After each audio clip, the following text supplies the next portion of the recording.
Yo, what's up mga koys? Another day, another vlog na punta. Kaya tara, samahan niyo ako sa aking daily vlog. Koys El Kingani! Yung mga koys, ngayon samahan niyo ako sa ating mga gagawin, kaya tara! Pero bago natin gawin yung mga ganap ngayong araw o saan man tayo pupunta, ay eto, push up lang tayo ng 20, pampagising lang ng katawan, para di naman tayo mabigla.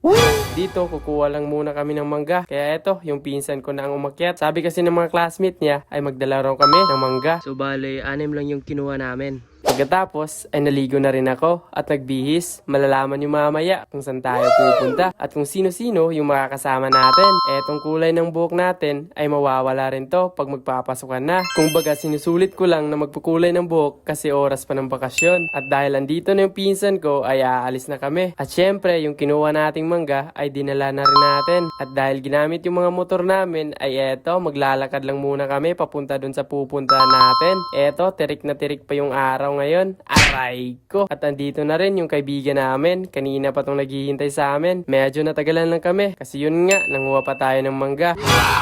Saan tayo ngayon? Saan tayo ngayon? Ang galang! Napapalamig kami!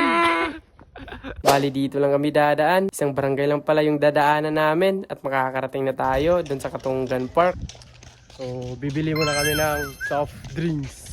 Dito na kami bibili kasi baka mahal doon sa Katunggan. Mas makakamura kasi kami pag bumili kami dito sa tindahan. So bali dalawa na yung binili namin na soft drinks at disposable cup na binili din namin. Dito kami dadaan sa may tulay na maliit. Mga kahoy at kawayan lang yung ginamit dito para matayo tong tulay na to. Isang maling galaw ay pwede kang mahulog sa tubig. Pero biro lang, may hawakan naman para may makapitan yung dadaan dito. At eto, kalsada na. Fast forward nga ay andito na tayo sa Katunggan Park. Sobrang dami pa nga mga si dito nakapark. Tonggan Park Boardwalk. Sheesh! Isang taon din tayong hindi nakapunta rito. Ngayon lang ulit. At sobrang dami ng pinagbago kasi may mga bagong cottages silang ginawa. Natawa na lang ako kasi yung classmate ng pinsan ko ay nagulat kasi naka-video na pala ako. Hindi raw kasi siya nakapaghanda. Sheesh! Dito kami sa Cottage 11. Actually mga koys, kanina sila lang talaga yung nauna rito. Nakita lang kami doon sa may entrance. At yun, sabay na kaming pumunta rito. Birthday nga pala ng classmate ng pinsan ko kahapon. Pero eto, nag-celebrate ulit sila. Aray nyo. Mababaw nga lang yung tubig ngayon kasi low tide pag ganitong oras na. Pumunta lang pala kami rito para makapagpalamig. Junk foods at soft drinks lang yung dala namin. Pero bago kami umalis kanina ay kumain muna kami ng pananghalian at bumili na rin sila ng keeping. Bale tag 20 pesos ang bawat isa. Pero napamura lang dahil for 100 pesos ay 6 na yung binigay ni kuya. At eto sila, maliligo na pero sobrang babaw lang. Kami, tambay lang muna rito. Fast forward ay eto, uuwi na kami kasi tapos nang maligo yung mga kasama naming babae. Pero syempre, naglinis muna kami bago kami umalis sa cottage. Sheesh! Madami pang tao dito sa harapan namin. Sumayad pa yung cellphone ko sa kahoy. At yun lang mga kuys for today's video.